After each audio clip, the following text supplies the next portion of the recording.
Hello guys, कैसे हो आप देख रहे हैं वाई जी लॉ और मैं हूं अनुज मिश्रा। आज हम पढ़ने वाले हैं एडमिसिबिलिटी ऑफ डॉक्यूमेंट्री एविडेंस। सबसे पहले हम स्टार्ट करेंगे इंट्रोडक्शन से, आपका मेरा नहीं, इस टॉपिक का। बेसिकली हमें देखना ये है कि कोर्ट में डॉक्यूमेंट्री एविडेंस कैसे प्रोड्यूस किए जाते हैं, कैसे एज अ प्राइमरी एविडेंस और एज अ सेकेंडरी एविडेंस, और इन दोनों के बीच के डिफरेंस हम अच्छे से समझेंगे, अच्छे से पढ़ेंगे। आपको अच्छे से समझ आ जाएगा, मैं डेप्थ में पढ़ाऊंगा इस चीज़ को। और लास्ट में हम देखेंगे कि इलेक्ट्रॉनिक रिकॉर्ड्स क्या होते हैं and how they are produced before the court of law. तो अपनी अपनी कुर्सी की पेटी बांध लीजिए, हम शुरू करने जा रहे हैं ये टॉपिक। तो सबसे पहले देखते हैं हम इसका बैकग्राउंड, ये कहाँ से आया और इसमें क्या क्या है। तो इसका जेनेसिस है अपना एविडेंस से, जो कि डिफाइन है section 3 of Indian evidence act, जिसमें एविडेंस की डेफिनेशन है। एविडेंस मतलब होता है सबूत, और ये कोर्ट में कैसे प्रोड्यूस करते हैं, as a oral evidence and as a documentary evidence. Oral evidence given है सेक्शन 59 एंड 60, और ये भी फर्दर डिवाइडेड है into direct, only direct evidence and hearsay evidence. और डॉक्यूमेंट्री एविडेंस गिवन है section 61 to 90 A in chapter 5 of Indian evidence act. Evidence भी further divided है primary evidence and secondary evidence, and document भी further divided हैं public document and private document. तो documentary evidence ये two words से मिलके बनता है, डॉक्यूमेंट एंड एविडेंस। तो हम डॉक्यूमेंट की डेफिनेशन देखते हैं, होता क्या है डॉक्यूमेंट आखिरकार। तो अपना डॉक्यूमेंट होता है कोई भी मैटर जो एक्सप्रेस या डिस्क्राइब हो लेटर्स फिगर्स में, किस पे, किसी भी सब्सटेंस पे, और इसका पर्पस क्या हो, उस मैटर को रिकॉर्ड करना हो, for recording that matter. For example writing हो गया, अपना वर्ड्स हो गया, एक्सेट्रा और भी हैं। राइटिंग क्या होता है, कोई भी मैटर जो रिटन हो इन कॉमन लैंग्वेज। और ये डॉक्यूमेंट दो टाइप के होते हैं, public document and private document. Public document क्या होता है, कोई भी एक्ट या रिकॉर्ड जो लेजिस्लेचर ने पास किया हो या किसी सोवरेन बॉडी ने, एंड दैट पब्लिक रिकॉर्ड किसको हैंड ओवर कर दिया जाए, स्टेट या ऑफिसर को, तो वो पब्लिक डॉक्यूमेंट बन जाता है। और प्राइवेट डॉक्यूमेंट क्या होगा, ऑल अदर डॉक्यूमेंट जो पब्लिक डॉक्यूमेंट में नहीं आएगा, तो जाहिर सी बात है प्राइवेट डॉक्यूमेंट में ही आएगा।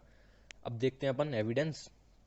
एविडेंस भी दो टाइप के होते हैं। एविडेंस होता है अपना ओरल एविडेंस, जो कि हम पिछली स्लाइड में देख चुके हैं, और अपना होता है डॉक्यूमेंट्री एविडेंस, जिस पे हम एम्फेसाइज करेंगे इस वीडियो में।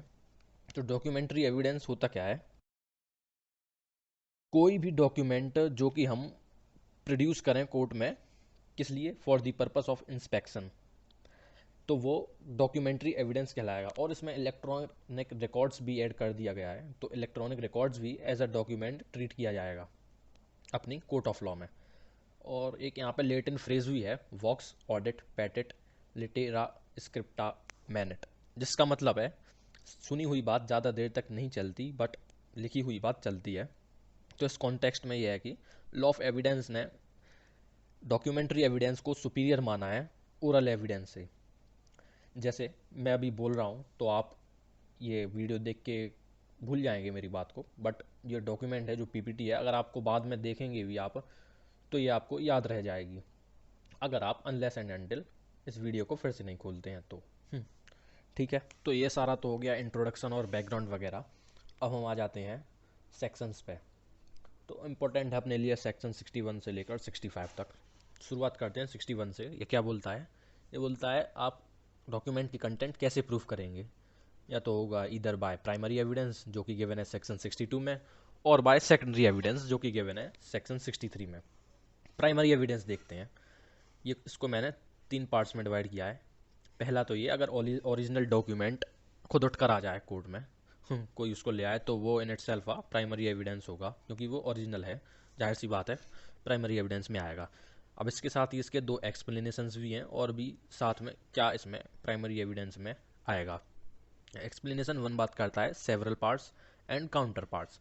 सेवरल पार्ट्स देखते हैं।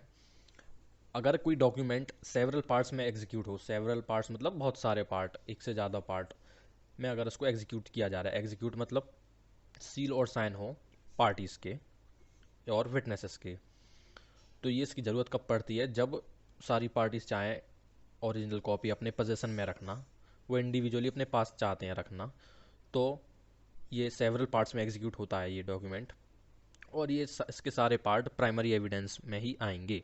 इसका एग्जाम्पल देखते हैं और अच्छे से क्लैरिटी होगी।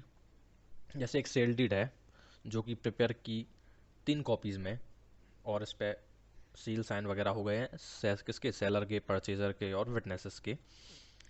और बाद में कुछ लफड़ा हुआ, पंगा हुआ, इसने ट्रांसफ़र नहीं करी प्रॉपर्टी, तो परचेज़र कोर्ट में जाके खड़ा हो गया। उसने बोला भाई इसने तो करी नहीं ट्रांसफ़र, सेल डीड पे साइन थे इसके, तो ये उसकी जो उसके पास कॉपी है सेल डीड की, तो वो ओरिजिनल ही मानी जाएगी, वो प्राइमरी एविडेंस होगा।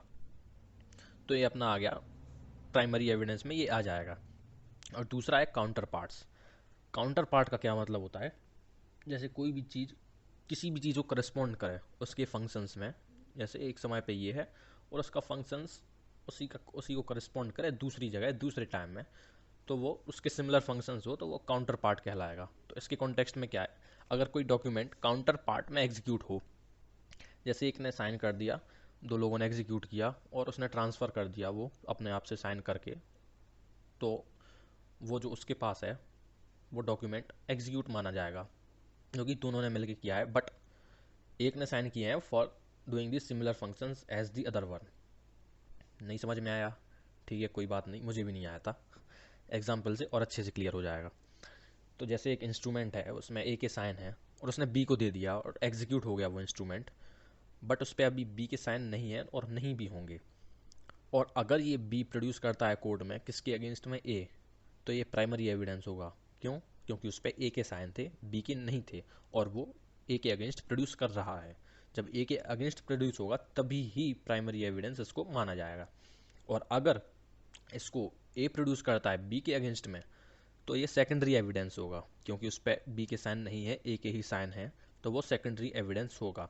इसमें देखो गाइज, हमने सेकेंडरी एविडेंस भी ड्राइव कर लिया, इसमें दिया जाता है कि सेकेंडरी एविडेंस भी आप यहीं से पढ़ लीजिए, आगे भी पढ़ेंगे डेप्थ में, बट हाँ ब्रीफ ओवरव्यू मिल गया होगा। और ये जो वाला काउंटर पार्ट वाला पॉइंट है ये आप आगे भी देखेंगे किसमें, सेक्शन 63 क्लॉज 4 में। अब देखेंगे हम एक्सप्लेनेशन 2, जो कि बोलता है documents prepared in uniform process. तो इसको भी मैंने 2 पार्ट में डिवाइड किया है, कब ये प्राइमरी एविडेंस होगा, कब नहीं होगा, कब होगा ये प्राइमरी एविडेंस, चलिए देखते हैं। तो ये होगा कि अगर ये यूनिफॉर्म प्रोसेस से इसकी कॉपीज़ बनाई जाएँ, प्रिंटिंग करी जाए, या फोटोग्राफी या लिथोग्राफी। अगर लिथोग्राफी वो होता है जो सब्सटेंस पे, किसी भी सब्सटेंस पे जो इनक्रिप्टेड है या फिर लिखा हुआ है तो उसकी कॉपी करते हैं, तो वो लिथोग्राफी कहलाता है। तो ये कॉपीज़ प्राइमरी एविडेंस होंगी किसके, एक दूसरे के अगेंस्ट में, ये प्राइमरी एविडेंस जैसे एक्ट करेंगी। और अगर ये कॉपीज़ आप ओरिजिनल कॉपी के अगेंस्ट में प्रोड्यूस कर रहे हैं तो ये होगा अपना सेकेंडरी एविडेंस में आ जाएगा, ये प्राइमरी एविडेंस नहीं होगा, ये जब नहीं होगा। तो इन दोनों का कंबाइंड एक एग्जांपल भी देखते हैं। जैसे मैंने नोट्स बनाए इंडियन एविडेंस एक्ट के, मैंने फ़ोटोकॉपी करवा के आपको दे दिए, 100 कॉपीज़ आपको बांट दिए समाज में। तो अगर आप कॉपी 1 के अगेंस्ट में कॉपी 2 प्रोड्यूस कर रहे हैं तो ये प्राइमरी एविडेंस माना जाएगा इसके अगेंस्ट ईच अदर। बट अगर आप मेरी जो ओरिजिनल है, जो मेरे पास है, जो मैंने हाथ से बनाए थे नोट्स, आप इसके अगेंस्ट में प्रोड्यूस कर रहे हैं, तो ये सेकेंडरी एविडेंस माना जाएगा। किसके कंटेंट के, मेरे कंटेंट, ओरिजिनल कंटेंट है जो मेरा, उसके अगेंस्ट में ये सेकेंडरी एविडेंस माना जाएगा। करना नहीं, आप फेल हो जाएंगे। यहाँ पे हमने प्राइमरी एविडेंस को ख़त्म कर दिया, आई होप अच्छे से समझ आ गया होगा। अब चलते हैं अपन सेकेंडरी एविडेंस पे। ये डिफाइन है किसमें, सेक्शन 63 में। इसमें बोला है कि क्या क्या होगा उसमें, ये वर्ड को नोट डाउन करना मेरा, क्या क्या होगा, क्योंकि ऐसी सिमिलर सेक्शन जो है 65 वो भी सेकेंडरी एविडेंस के बारे में बात करता है, पर उसमें है कैसे होगा, कैसे प्रोड्यूस होगा, व्हाट्स द प्रोसीजर। इसमें होगा क्या क्या होगा, व्हाट डज इट इंक्लूड। तो देखते हैं क्या क्या इंक्लूड होगा इसमें। पहला तो होगा अपना सर्टिफाइड कॉपीज़, जो पब्लिक डॉक्यूमेंट की अगर वो प्रोड्यूस करना इम्पॉसिबल है, जो पब्लिक ऑफिस में है कलेक्ट, आप उसकी सर्टिफाइड कॉपीज़ ला सकते हैं, तो वो सेकेंडरी एविडेंस माना जाएगा। और दूसरा है अपना मैकेनिकल प्रोसेस। मैकेनिकल प्रोसेस वही हो गई प्रिंटिंग वगैरह, फोटोकॉपी एंड ऑल, जो अगर आपको ध्यान हो इसके जस्ट पहले वाले एक्सप्लेनेशन में देखा था, एक्सप्लेनेशन 2 ऑफ सेक्शन 62, जो था अपना, एक तो था, एक पार्ट था जो प्राइमरी एविडेंस कहलाएगा और एक था जो नहीं कहलाएगा प्राइमरी एविडेंस, तो वो इसमें लाई करेगा, इसमें अपन डाल देंगे उसको। इसके जो इस सेक्शन में इलस्ट्रेशन है ए और बी, तो वो इसी की बात करते हैं, इसी के एम्बेट में आएंगे वो। पहला तो बोलता है फोटोग्राफ के बारे में, अगर आपने फ़ोटोग्राफ खींची हो तो वो इसमें आ जाएगा मैकेनिकल प्रोसेस में, और अगर आपने कॉपी करी हो फ्रॉम कॉपिंग मशीन तो वो इसमें आ जाएगा। ये हो गए दो। तीसरा है कंपेयर्ड। कॉपी और कंपेयर्ड किया हो, आपने लिख दिया हो, नोट डाउन कर दिया हो पॉइंट टू पॉइंट, ट्रांसक्राइब कर दिया हो, हैंड रिटन नोट्स हों, तो वो इसमें आ जाएगा। ये इलस्ट्रेशन सी में भी यही दिया हुआ है, इसके एम्बेड में फॉलो करेगा ये। फोर्थ है काउंटर पार्ट्स। अगर आपको ध्यान हो तो ये भी हम देख चुके हैं पहले सेक्शन 62 के एक्सप्लेनेशन 1 में। एक्सप्लेनेशन 1 के भी दूसरे पार्ट में एक था सेवरल पार्ट, एक था काउंटर पार्ट। काउंटर पार्ट जो था, अगर एक इंस्ट्रूमेंट, अगर आपको ध्यान हो तो एक इंस्ट्रूमेंट ए ने साइन करके बी को दे दिया, और अगर उसको बी प्रोड्यूस करेगा तो वो प्राइमरी कहलाएगा। अगर ए प्रोड्यूस करेगा उसको कोर्ट में अगेंस्ट बी, क्योंकि उसके साइन नहीं है, बी के साइन उस पर नहीं है, तो वो सेकेंडरी एविडेंस माना जाएगा, जो कि हम यहाँ देख रहे हैं, उसको यहाँ लाई करेगा वो फोर्थ में। ठीक है। और अपना लास्ट है ओरल अकाउंट्स।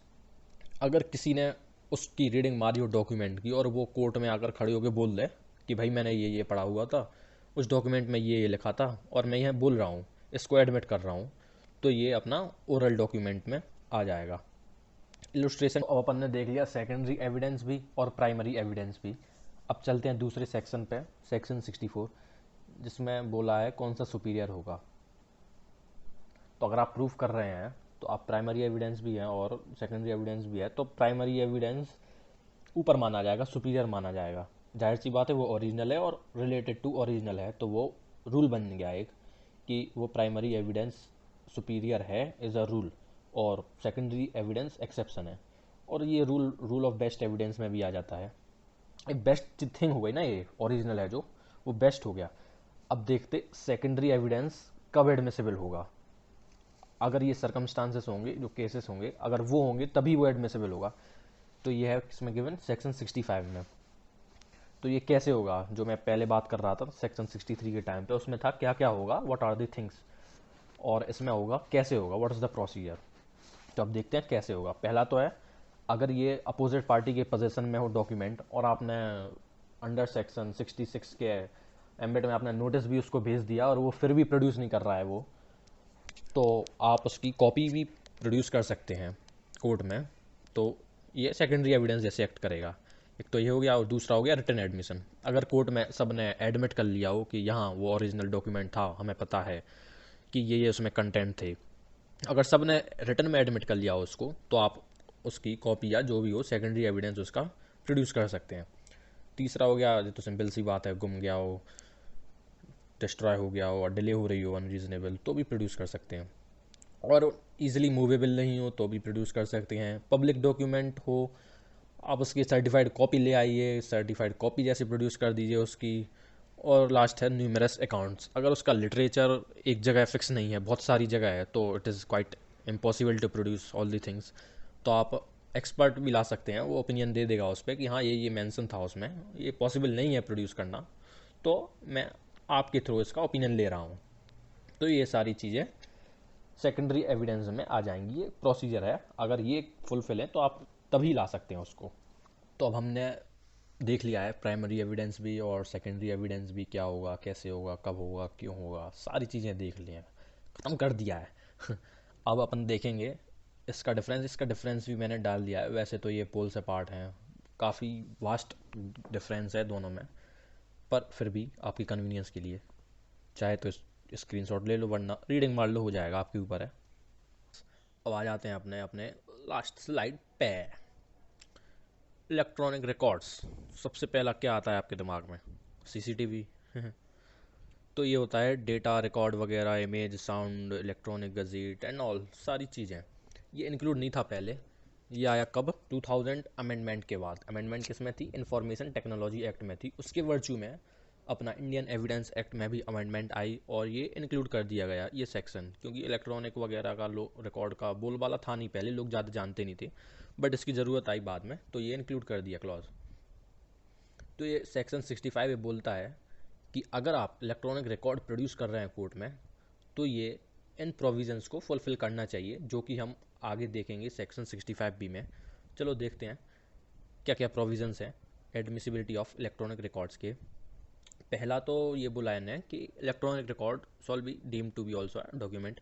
डॉक्यूमेंट जैसे ट्रीट करेंगे इसको हम, अलग से कुछ नहीं मानेंगे, डॉक्यूमेंट की कैटेगरी में ही डाल दिया इसको। और दूसरा कंडीशंस हैं जो कि फुलफिल होनी चाहिए इलेक्ट्रॉनिक रिकॉर्ड को लाने के लिए। क्या है, जो कंप्यूटर में वो स्टोर थी वो रेगुलरली यूज़ हो रहा था नहीं हो रहा था, और उसमें उस टाइप की इंफॉर्मेशन रेगुलरली फेड करी जा रही थी या नहीं करी जा रही थी, और वो कंप्यूटर प्रॉपरली ऑपरेट कर रहा था जब वो फुटेज वगैरह जो भी हो रिकॉर्ड हो रही थी, तो उसको उस टाइम पे प्रॉपर ऑपरेट करना चाहिए।